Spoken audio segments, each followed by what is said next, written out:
اسلامی عقائد میں سے نا ایک بنیادی عقیدہ آخرت ہے۔ جن چیزوں پر انسان ساری زندگی اعمال کرتا ہے وہ چیزیں ہوتی ہیں جو اس کے عقیدے میں شامل ہوتی ہیں۔ عقیدہ جس طرح کا ہوتا ہے اسی طرح کا انسان عمل کرتا ہے۔ جو اس کی سوچیں ہوتی ہیں، جو افکار ہوتے ہیں، اسی طرح اپنے شب و روز گزارتا ہے۔ جن لوگوں کا عقیدہ آخرت مضبوط ہوتا ہے نا کہ ہم نے اللہ کی بارگاہ میں کھڑے ہونا ہے، ہم نے اس کی بارگاہ میں جا کے اپنے اعمال کا حساب دینا ہے، عقیدہ آخرت مضبوط ہو تو لازمی طور پر اعمال سنور جاتے ہیں۔ انسان جواب دہی کے تصور کے ساتھ اپنے معاملات زندگی کو بار بار صحیح کرنے کی کوشش کرتا ہے۔ عقیدہ آخرت اسلامی عقائد میں بنیادی فکر کا عقیدہ ہے، اساس ہے عقائد کی۔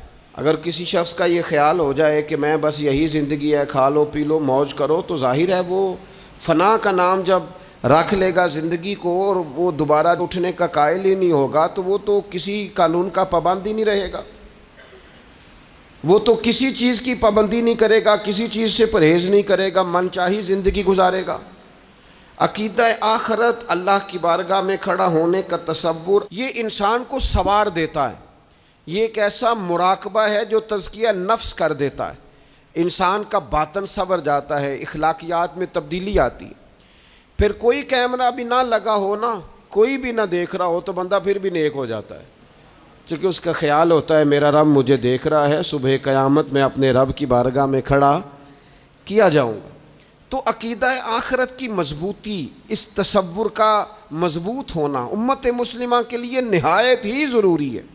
آپ دیکھیے قرآن مجید فرقان حمید ہماری توجہ دلاتا ہے، اور سورۃ القیامہ کے اندر اللہ کریم نے ارشاد فرمایا ایحسب الانسان، کیا آدمی اس گھمنڈ میں ہے، کیا انسان کا یہ خیال ہے ان یترک سدی، کہ اسے آزاد چھوڑ دیا جائے گا، اس سے پوچھا نہیں جائے گا؟ کیا انسان یہ سمجھتا ہے اس سے کوئی سوال؟ ایحسب الانسان، کیا انسان اس گمان میں ہے، اس گھمنڈ میں ہے ان یترک سدی، کہ اسے آزاد چھوڑ دیا جائے گا، کوئی پوچھنے والا نہیں ہوگا؟ اسے آزاد نہیں چھوڑا جائے گا، اس پر پابندیاں ہیں، اس پر کچھ قیود ہیں، اسے کچھ حدود بتائی گئی ہیں، اسے ایک دائرہ کار دیا گیا ہے، اسے بتایا گیا ہے کہ یہ حلال ہے، یہ حرام ہے، یہ تیرے لیے جائز ہے، یہ تیرے لیے جائز نہیں ہے۔ اس چیز کی حد تک تو آگے بڑھ سکتا ہے، یہاں سے اس لائن کو تو کراس نہیں کر سکتا۔ اس پر پابندیاں ہیں، ان پابندیوں کے بیچ رہ کے وہ زندگی گزارے گا۔ اور یہ بھی یاد رکھے، یہ آیت ایک دوسرا معنی یہ دیتی ہے کہ یہ مت سمجھے کہ صبح قیامت اسے چھوڑ دیا جائے گا، اس سے پوچھا جائے گا، اس سے سوال کیا جائے گا۔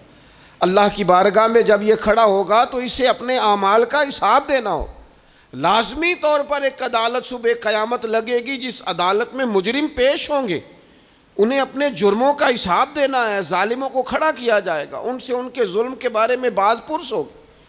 تو لازمی طور پر عقیدہ آخرت کی مضبوطی انسان کو مضبوط کرتی، اس کے اعمال پر پیرے بیٹھ جاتے ہیں، وہ پھونک پھونک کر قدم رکھتا ہے، سوچ کر جملے بولتا ہے، وہ کوئی بھی معاملہ کرتا ہے تو اس میں اس کا خیال ہوتا ہے کہ میں نے دنیا سے چلے جانا ہے، میرے پاس پتہ نہیں کتنا وقت بچا ہے، لہٰذا مجھے آخرت میں پیش ہونا ہے، اپنے معاملات کی آسانی کے لیے، وہاں کی آسانی کے لیے میں یہاں تھوڑا سوچ سمجھ کے چلوں۔ رب فرماتا ہے تجھے ایسے ہی آزاد نہیں چھوڑا جائے گا، آزاد پنچھیوں جیسی زندگی نہ گزار، صبح قیامت کے معاملات کو پیش نظر رکھ، اس پر غور کر۔ یہ تصور گھر کے باہر بھی پورا مضبوط ہونا چاہیے اور گھر کے اندر بھی پورا مضبوط ہونا چاہیے۔ انسان اپنے مالک سے ڈرے اور قیامت کے دن اس کی بارگاہ میں حاضری کا یقین رکھے، اور وہ یاد رکھے کہ یہاں جو کچھ، وہ دیکھیں نا، بچوں کو استاد پڑھاتا ہے، محنت کراتا ہے، اگر بچے نہیں پڑھتے تو ڈانٹتا بھی ہے، سمجھاتا بھی ہے، قائل بھی کرتا ہے، اور جب وہ آخری بات کرتا ہے تو پھر وہ پتہ کیا کہتا ہے؟ چلو ٹھیک ہے، اگر نہ پڑھو گے تو امتحان تو آنا ہی ہے نا، رزلٹ تو آنا ہے، پیپر میں بیٹھو گے نہیں آئے گا، فیل ہو جاؤ گے۔ یہ لاسٹ پر یہ بات ضرور ہوتی ہے، اور یہ امتحان دینے کا تصور اور امتحانی سینٹر میں جانے کا خیال طالب علم کو مجبور کرتا ہے کہ میں اسباق تیار کروں، میں بار بار اس پر غور کروں، میں کتاب کو سمجھوں، میں اس کو حل کروں چیزوں کو، تاکہ جب میں مرکز میں جاؤں پرچہ دینے کے لیے امتحانی سینٹر میں تو پھر مجھے پریشانی کوئی نہ ہو۔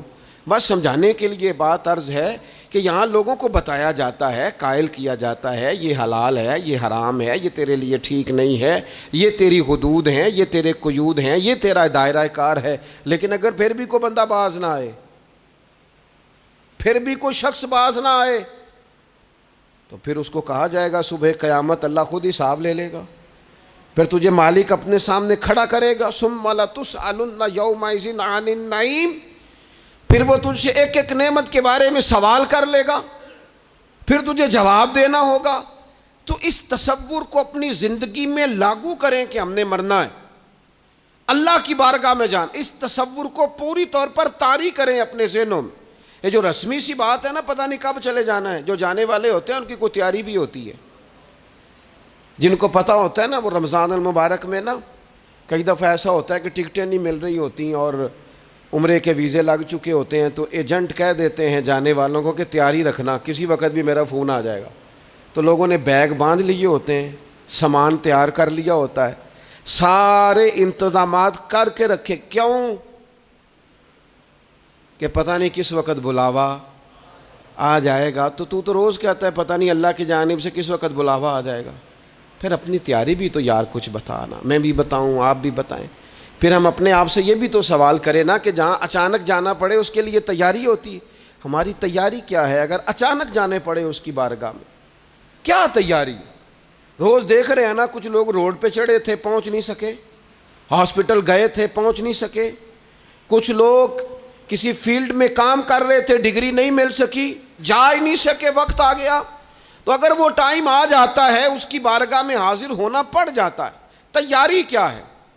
نبی پاک علیہ الصلوۃ والسلام گھر کے اندر اپنے گھر والوں کی تربیت کے لیے اور تعلیم امت کے لیے ایک دعا مانگتے تھے۔ حضرت عائشہ صدیقہ کہتی ہیں حضور دعا مانگتے تھے، مشکات میں موجود ہے۔ کیا دعا تھی؟ اللہم حاسبنی حسابا یسیرا، اے اللہ ذرا حساب آسان کر کے لینا۔ یہ حضور تعلیم امت کے لیے دعا مانگتے، اللہ حساب ذرا آسان کر کے لیجیے، مالک کرم فرمانا۔ تو حضرت عائشہ صدیقہ رضی اللہ تعالیٰ عنہ ارشاد فرماتی ہے میں نے عرض کیا یا رسول اللہ صلی اللہ تعالیٰ علیہ وسلم یہ آسان حساب کا کیا مطلب ہے؟ تو حضور فرمانے لگے عائشہ آسان حساب کا مطلب یہ ہے کہ رب کریم بندے کے نامہ اعمال پر نظر ڈالے گا اور پھر اللہ تبارک و تعالیٰ اس سے درگزر فرما دے گا۔ یہ آسان حساب ہے، پتہ مالک کو ہے اس نے کیا کیا ہے، پر کریم ہے نا۔ عدل کریں تے تھر تھر کمبن، اچیاں شاناں والے تے جے فضل کریں تے پھر بخشے جامن میرے جے منہ کالے، نظر کرے گا پھر معاف فرما دے گا۔ اور حضور فرماتے عائشہ یاد رکھو جس سے اس نے حساب لیا وہ پھر بڑی مشکل میں آ جائے گا، اس کے لیے مشکل ہو۔ اللہم حاسبنی حسابا یسیرا، اے اللہ تو حساب ذرا آسان کر کے لینا، ذرا آسان کر کے۔ یہ تعلیم امت کے لیے کہ امت کے دل میں خیال پیدا ہو کہ حساب دینا ہے، تو نے حساب دینا ہے، تو نے اپنے مال کا حساب دینا ہے، تو نے اپنے لفظوں کا حساب دینا ہے، تو نے معاملات کا حساب دینا ہے۔ تو جس کرسی پہ بیٹھا ہے، تو کلرک ہے یا صدر ہے، تو نے اپنی اس نشست کا حساب دینا۔ تو استاد ہے یا پیر طریقت ہے، تو مؤذن ہے یا خطیب ہے، تو جو بھی ہے تو نے حساب دینا ہے۔ تجھے تیرے منصب کے بارے میں پوچھا جائے گا، تجھے تیرے عہدے کے بارے میں پوچھا جائے گا، تجھے اپنی ذمہ داریوں کے بارے میں حساب دینا، اللہ کی بارگاہ میں تمہیں جا کے بتانا ہے کہ تم نے کیا اعمال کی۔ اس تصور کو پکا کریں اپنی۔ یہ تصور کتنا کو پکا ہونا چاہیے، دنیا کیا ہے اور آخرت کیا ہے۔ ہمارے ہاں لوگوں نے بہت بڑا لمبا چوڑا دنیا کا تصور بنا لیا ہے، کار جہاں دراز ہے، لمبا تصور، دنیا داری کے لیے لمبی منصوبہ بندی، دور دور تک میں نے یہ کرنا ہے، پھر میں نے یہ کرنا ہے، پھر اس کے بعد انشاءاللہ یہ کر دینا۔ یہ تو آپ نے 300 سال کی پلاننگ بتا دی ہے، یہ تو 300 سال کی پلاننگ بتائی۔ کیا بتائیں تجھے اے باپ، کیا کار ہائے نمایاں کر گئے BA کیا, نوکر ہوئے, پینشن ملی, پھر مر گئے. زندگی تو اتنی سی ہے, اتنی لمبی منصوبہ بندی, اس میں آخرت کہاں ہے؟ اس میں اگر کسی مقام پر رب کی بارگاہ میں حاضر ہونا ہے تو وہ کہاں ہے؟ جو مرنے والے لوگ ہوتے ہیں ان کا تو جینا کچھ اور طرح کا ہوتا ہے, جن کو جانا ہوتا ہے ان کا رہنا تو کچھ اور طرح کا ہوتا ہے, جن کو کسی جگہ منتقل ہونا ہوتا ہے, جو عارضی مکانوں میں رہتے ہیں ان کا رہن سہن تو ذرا اور طرح کا ہوتا ہے. لیکن جو ہمارا انداز ہے, جو ہمارا رہن سہن ہے, جو ہمارا طریقہ کار ہے, وہ تو مستقل رہنے کا ہے. وہ تو لگتا ہے کہ کبھی چھوڑنے والے نہیں ہیں. اس میں تو کوئی ایسی چیز نظر نہیں آتی کہ جس میں ہم محسوس کریں کہ ہم نے چھوڑ کے جانا ہے. لیکن نبی پاک علیہ السلام نے جس دنیا کو ہم بہت بڑی دنیا سمجھتے ہیں, حضور نے اس کی مثال کیا دی؟ صحیح مسلم کی حدیث ہے. دیکھیں کتنا کھول کر اور کتنا آسان کر کے رسول پاک ہمیں بات سمجھاتے ہیں. دنیا کیا ہے, آخرت کیا ہے, یہ والی زندگی کیا ہے, آخرت کی زندگی کیا, بالکل کھول کر واضح کر کے نبی پاک علیہ الصلوۃ والسلام فرمانے لگے دنیا اور آخرت کی مثال اس طرح ہے جس طرح دریا بہہ رہا ہو اور کوئی آدمی اس میں انگلی ڈبوئے, جتنا پانی اس کی انگلی کو لگ گیا یہ دنیا ہے, اور جو باقی ٹھاٹھے مارتا دریا پیچھے ہے, سمندر پیچھے ہے, وہ سارا آخرت ہے. یہ اتنی سی دنیا ہے, یہ صحیح مسلم میں موجود ہے. اتنی سی دنیا کے لیے اتنے پاپڑ بیلنا, اتنی سی دنیا کے لیے اتنے ظلم کرنا, اتنی سی دنیا کے لیے اتنے حق ضائع کرنا, اتنی سی دنیا کے لیے اتنے لوگوں کے دل توڑنا, اتنے حقوق پہ ڈھاکہ ڈالنا, اتنا جبر کرنا, لوگوں کا مال کھانا, لوگوں کو تکلیف دینا, عزتیں اچھالنا, اتنی سی دنیا کے لیے. حضور فرمانے لگے اتنی سی ہے یہ دنیا, جتنا انگلی کو پانی لگ گیا ہے وہ جنت, جو نری جنت نہیں, خدا کا فضل ہے, جو اللہ کی عطا ہے اپنے بندوں کے لیے. میرے کریم فرمانے لگے اس جنت میں وہ نعمتیں ہیں نہ کسی آنکھ نے دیکھی, نہ کسی کان نے سنی, نہ تمہارے دل پر کبھی خیال ہی گزرا ہوگا کہ ہمارا رب ہمیں یہ جی عطا فرمانے والا ہے. تھوڑا سا نا 24 گھنٹوں میں کچھ ٹائم اپنی آخرت کے لیے, اپنے سارے معاملات کو مرتب کرتے ہوئے کچھ زندگی کے کام اپنی آخرت کے لیے. آپ یقین کریں بچوں سے لے کر بڑوں تک, ان پڑھ سے لے کر پڑھے لکھے تک, ہم نے جس کو اپنے مزاج کے مطابق کم فہم سمجھا اس سے لے کر دانشور تک دوڑ لگ گئی دنیا جمع کرنے کی. وہ ایک سوچ حضرت سلطان باہو رحمۃ اللہ علیہ فرمانے لگے, ہزاروں لوگ ان کی خدمت میں آیا کرتے تھے تو کہتے ہیں رابدہ طالب کوئی نہیں ملیا, تے جو ملیا ہے طالب زردہ ہو. یہ تو دعا کرانے آئے ہیں کہ میرا کاروبار نہیں چلتا, یہ تو دعا کرانے آئے ہیں کہ جناب وہ میرا جو ہے وہ فلانا کیس سلجھ گیا. رابدہ طالب کوئی نہ ملے. کوئی ایسا تو آتا جو کہتا میری اس سے ملاقات کرا دے, کوئی طریقہ بتائیں مالک معرفت کیسے دیتا ہے. کوئی تو ایسا آتا جو کہتا کہ آؤ نہ کچھ باتیں درد کی کریں, کچھ عشق رسول کی تم کرو, کچھ محبت مصطفیٰ کی میں کروں. کچھ ایسے آتے جو کہتے آؤ نہ کوئی ذکر چھیڑیں صدیق اکبر کا, کوئی بات کریں سیدنا فاروق اعظم کی, کچھ تذکرے ہو جائیں عثمان غنی کے, تھوڑی دیر ہو نہ جائے مولا علی کا تذکرہ.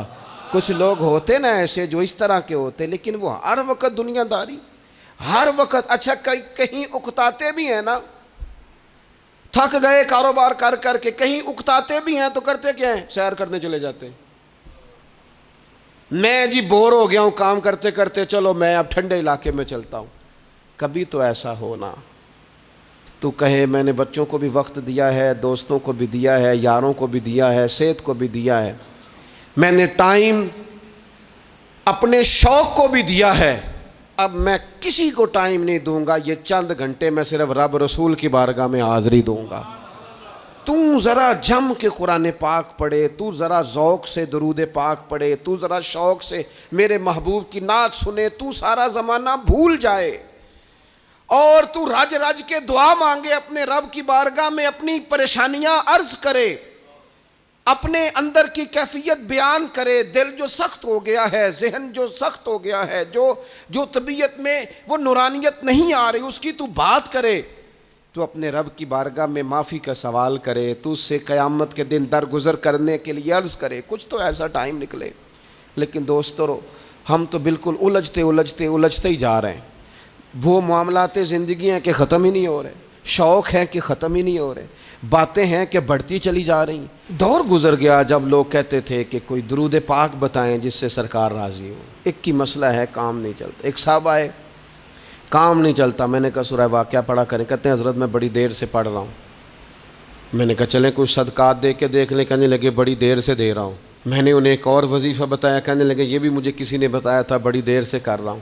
تو میں نے انہیں کہا پھر میری ایک ناقص رائے یہ ہے کہ سارا کچھ کرنے کے بعد اگر ابھی تک پھر بھی آپ سمجھ رہے ہیں نا آپ کی مرضی کے مطابق آپ پر دروازے نہیں کھل رہے، پھر آپ صبر کریں، جو میرا رب چاہتا ہو اس پہ راضی رہ کے دیکھیں ذرا، پھر ذرا راضی رہ کے دیکھیں، پھر دیکھیں کہ مالک کا فیصلہ کیا ہے۔ وہ آپ کے حق میں کوئی رحمت والا فیصلہ ہی فرمائے گا، پھر ذرا انتظار کر کے دیکھیں، پھر ذرا صبر کر کے دیکھیں۔ پھر وہ کہتا وَبَشِّرِ الصَّابِرِينَ، محبوب یہ جنہوں نے صبر کیا ہے انہیں میری رحمت کی خوشخبری سنا دو۔ پھر وہ کہتا ہے باقیوں کے پاس مال ہوگا، دولت ہوگی، اقتدار ہوگا، بڑا کچھ ہوگا، ان اللہ مع الصابرین، صبر کرنے والوں کے ساتھ رب کریم ہوگا۔ پھر ذرا ٹھہر ہی جائیں، پھر تھوڑا حوصلہ ہی کر لیں، پھر اس کے فیصلے کا ذرا انتظار کر کے دیکھیں۔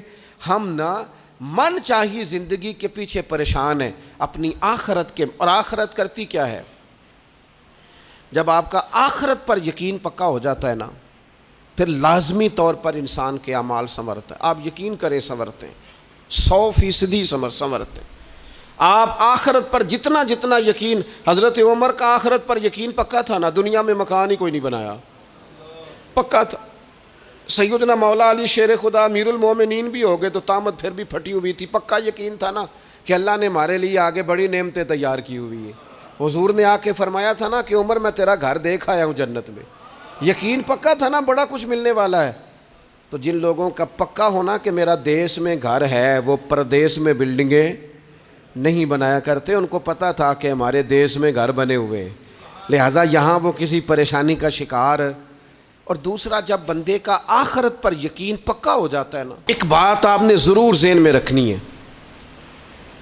ہمارے محدثین نے لکھا ہے جس بندے کا صرف دنیا داری میں جینے کا مزاج ہو جاتا ہے نا، وہ بزدل ہو جاتا ہے، اور جس کا خیال ہوتا ہے نا زندگی عارضی ہے، صبح قیامت دوبارہ اٹھوں گا، وہ بندہ بہادر ہو جاتا ہے۔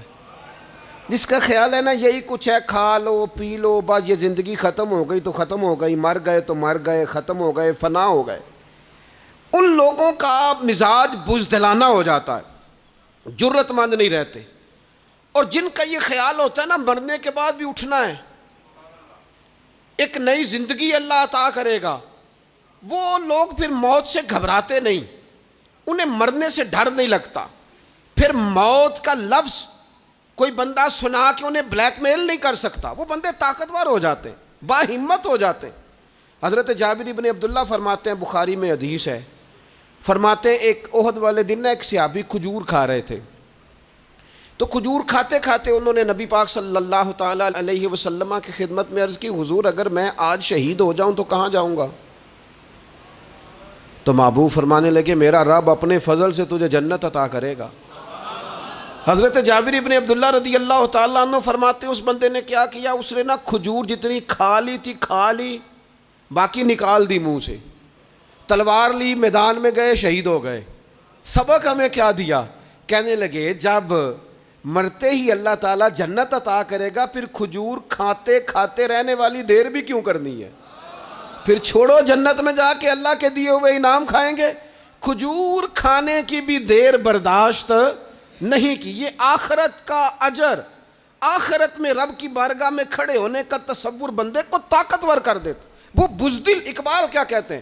اقبال کہتے ہیں موت کو سمجھے ہیں غافل اختتام میں زندگی، یہ ہے شام میں زندگی، پھر صبح دوام میں زندگی۔ اور حضرت بلے شاہ بھی بول پڑے، وہ کہنے لگے عرش فرشتے بانگاں ملیاں مکے پہ گیا شور، بلے شاہ آسا نہیں مرنا، یہ تے مر گیا ہی کوئی ہور، یہ تو کسی اور۔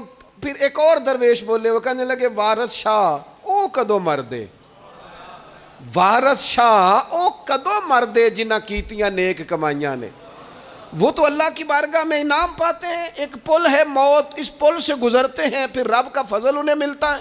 میں کئی دفعہ کہہ چکا ہوں، پھر کہتا ہوں، یہ جب بہت ٹینشن بن گئی نا، ڈپریشن بہت بڑھ گیا، کووڈ-19 کے دن تھے، کرونا کے، تو مجھے ایک سرکاری ادارے میں بلایا گیا جہاں اس عملے کو میں نے گفتگو کرنی تھی، اس عملے سے جو مریضوں کو دیکھ رہا تھا. کہنے لگے، مجھے وہاں کے جو ہیڈ تھے کہنے لگے پیر صاحب بڑا ڈپریشن بڑا ہے، لوگ ڈر رہے ہیں.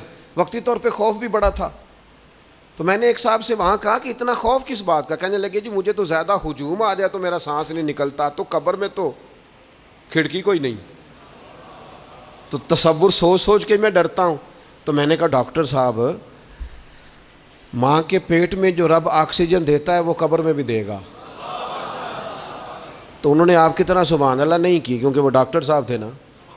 سیانے بندے کو سمجھانا بھی کافی سیانے بندے کا کام ہے، وہ زیادہ سیانے تھے.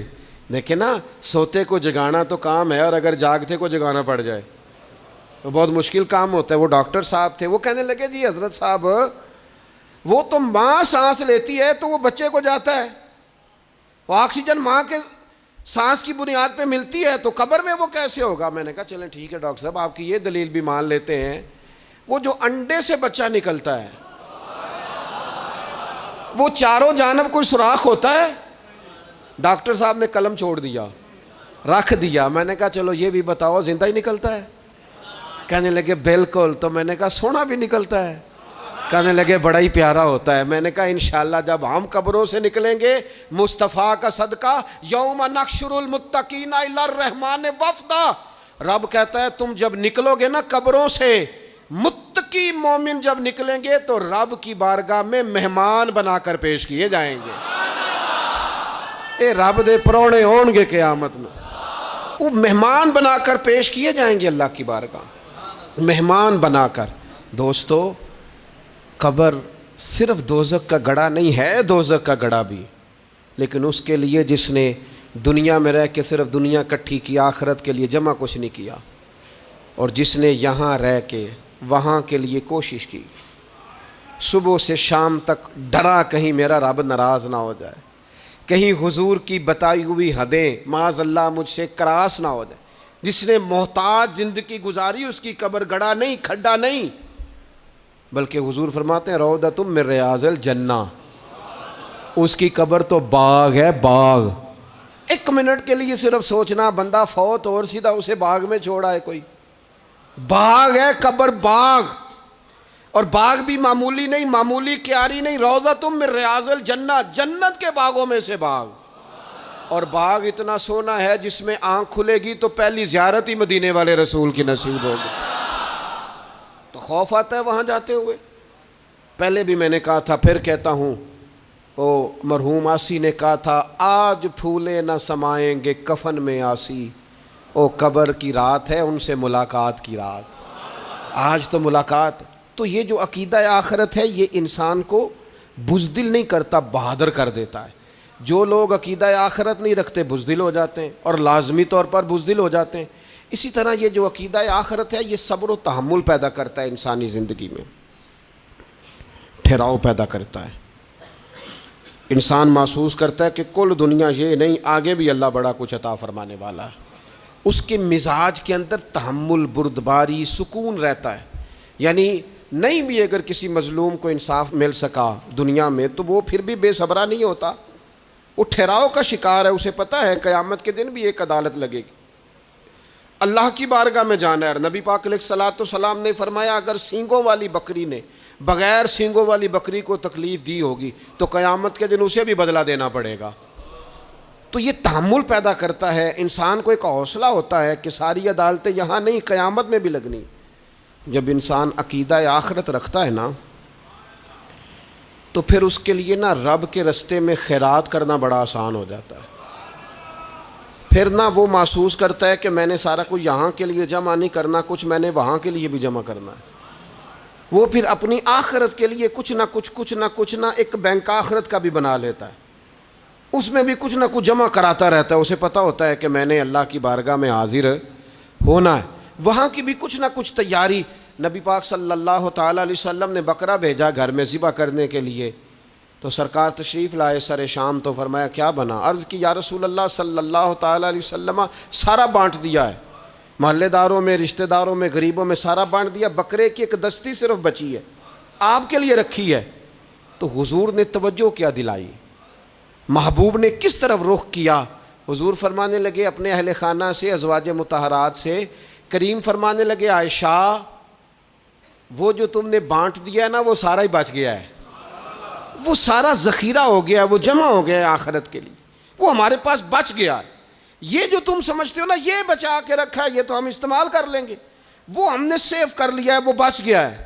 حضرت ابو ذر غفاری رضی اللہ تعالیٰ عنہ اپنے خادم سے کہنے لگے کہ مجھے پتہ چلا ہے یہاں فلاں جگہ کچھ غریب لوگ آئے ہیں، تو اس طرح کرنا، جو اچھا اونٹ ہے نا میرے اونٹوں میں سے، اچھا اونٹ وہ ذبح کر کے نا تو ان سارے گھروں میں تقسیم کر دو، جتنا گوشت وہاں بھیجو گے اتنا ہی میرے گھر میں بھی بھیج دینا۔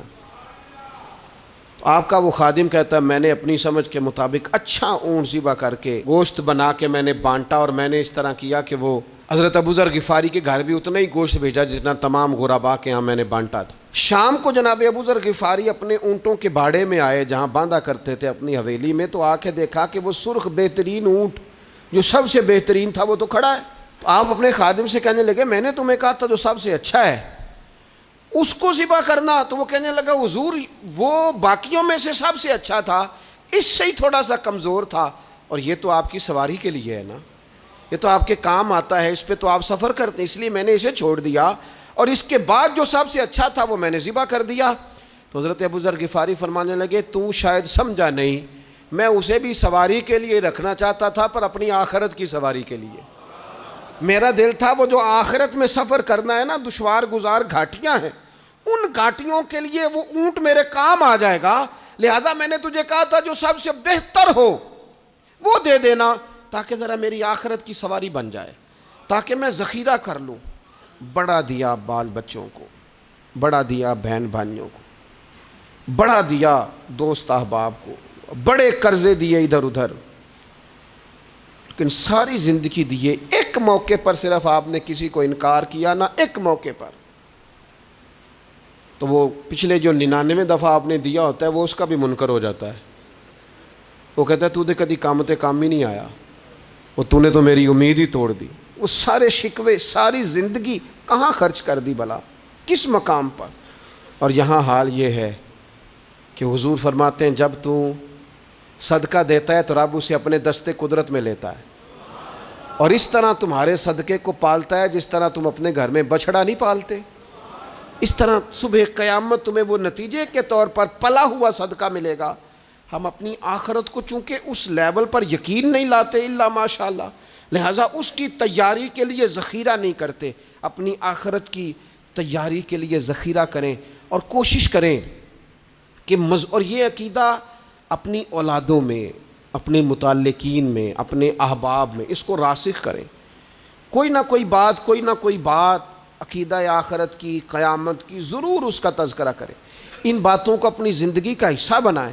اگر عقیدہ آخرت نہ ہو تو دنیا کی ساری چیزیں ویسے ہی لوگوں کو عجیب لگنے لگ جائیں، اگر کوئی قیامت ہی قائم نہ ہو تو مظلوم رہ گیا، ظالم نے تو پھر ظلم ہی کمایا، وہ تو پھر دندناتا پھرے گا۔ تو رب کہتا ہے اَيَحْسَبُ الْإِنسَانُ أَن يُتْرَكَ سُدًى، کیا انسان سمجھتا ہے کہ اسے یوں ہی چھوڑ دیا جائے گا، کوئی اسے آزاد ہی چھوڑ دیا جائے گا، کچھ پوچھا ہی نہیں جائے گا؟ صبح قیامت سوال ہوں گے، رب کی بارگاہ میں حاضری ہوگی، اللہ کے حضور سوالات کے جواب دینے ہوں گے، لہٰذا اپنی زندگی کے اعمال کو مرتب کرتے وقت، کوئی بھی کام کرتے وقت ایک تصور ضرور ذہن میں رکھیں کہ مجھے صبح قیامت اس کا حساب دینا ہے۔ یہ جو جواب دہی کا تصور ہوتا ہے یہ انسان پر پہرے دار ہوتا ہے، یہ اس کو مضبوط کرتا ہے، اس کی عقیدے کی بنیادیں اس کے عمل کو طاقتور کر دیتی ہیں۔ لہٰذا عقیدہ آخرت اپنے بچوں میں، آنے والی نسلوں میں، آپ دیکھیں حضور نے یہ عقیدہ آخرت مضبوط کر دیا تھا نا، تو پھر سیدہ فاطمہ الزہرا نے کچے مکان میں ساری زندگی گزار دی، پھر محبوب پاک نے دیکھا کہ وہ اونٹ کے بالوں کی بنی ہوئی چادر اوڑھ کے چکی پیس رہی ہیں، تو محبوب نے یہ نہیں فرمایا کہ اللہ آسانی کر دے گا، اچھا وقت آ جائے گا تو فکر نہ کرنا یہ مشکل، نہ محبوب کریم نے فرمایا فاطمہ دنیا میں تھوڑی مشقت برداشت کرو، اللہ آخرت کی ساری سعادتیں آپ کو ہی عطا فرمائے گا۔ گویا کریم نے فرمایا آپ کو یوں ہی زندگی گزارنی ہے، یہی طرز رکھنی ہے، اسی طرح ہی آپ کو وقت گزارنا ہے۔ جو آرام کا وقت ہے وہ اللہ تعالیٰ جنت میں عطا کرے گا۔ عقیدہ آخرت کی مضبوطی، تھوڑا سا ہمارے ایک بڑے قریبی دوست تھے، بڑا میرا ان سے پیار تھا، 34.5 سال عمر، خود ہارٹ اسپیشلسٹ ڈاکٹر، لیکن یہ پچھلے ہفتے وہ مریضوں کو چیک کر کے نیچے آ کے دفتر میں بیٹھے ہیں۔ ایک تو لوگ کہتے ہیں نا ہسپتال پہنچ جاتا تو شاید بچ جاتا، تو ہاسپٹل کے اندر ہی تھے، اور ابھی چڑھتی جوانی، 34-35 سال عمر۔ لیکن کمال یہ تھا کہ میرے جیسے کئی لوگوں نے بھی آنسو اس لیے بہائے کہ اتنی چڑھتی جوانی میں اتنے خوبصورت ماحول کے اندر بھی انہوں نے مزاج خیر خواہی کا بنایا ہوا تھا، ہر شخص سے حسن کلام اور رب رسول کی طرف اپنا لگاؤ، نماز کی پابندی، جب بھی حال پوچھنا تو کہتے تھے اللہ اور اس کے رسول کا فضل ہے۔ تو اپنی زندگی میں جن لوگوں کا تصور آخرت مضبوط ہو جاتا ہے وہ کئی دفعہ جلدی بھی سمٹ کر چلے جائیں تو ان کے حق میں رحمت والے فیصلے ہوتے ہیں۔ اللہ تعالی ہمیں سمجھنے کی توفیق عطا کرے۔